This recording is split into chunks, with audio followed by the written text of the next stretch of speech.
Refactoring is a disciplined technique for restructuring an existing body of code, altering its internal structure without changing its external behavior. The goal of refactoring is to improve the internal design of code so it is more readable, maintainable, elegant, and simple. In short, it is easier to change. Refactoring is not a smokescreen for fixing a bunch of bugs. It is not an effort to change functionality. While it may result in performance enhancements, that is not the primary goal. Here are some of the improvements that can be considered for refactoring. Number 1, redundant code is not actually adding value to the application. It is executed, thus wasting time, but does not actually do anything. This can happen where code was written earlier and it has not been removed. Sometimes it is not even executed and it just adds a piece of code that adds to the complexity of the code. Number 2, reuse is another quaint software term describing code that performs a particular function. It can be called or addressed by the portion of the application that needs the service and then exited when the function or activity is complete. This is ideally how good code should be written.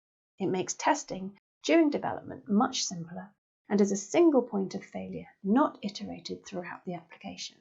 For instance, if you needed to check for financial month end at several parts in an accounting application, you would require just one date routine that you could access to do the check. Number 3, splitting up large sections of code. Sometimes the source code in an application can go on for pages without any breaks or interruptions. Chances are that this is where cutting and pasting of repetitive code is lurking, as well as redundant code. It is best to split the code into more manageable pieces, calling subroutines where possible. Number 4, naming conventions. Maintaining applications where naming conventions are not clear and are poorly labeled can make the application difficult to maintain. Using appropriate and easy to understand names is important for the maintenance team, whether it is a variable or a method that is represented. Number 5, in-source documentation. Some brief comments about what a method or a function is supposed to do can help when it comes to maintaining an application.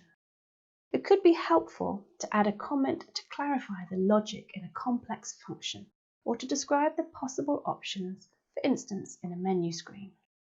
It is always good to remember that someone else will have the task of maintaining the application you've written, maybe a few years from now.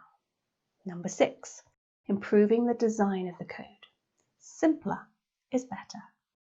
This applies to coding too.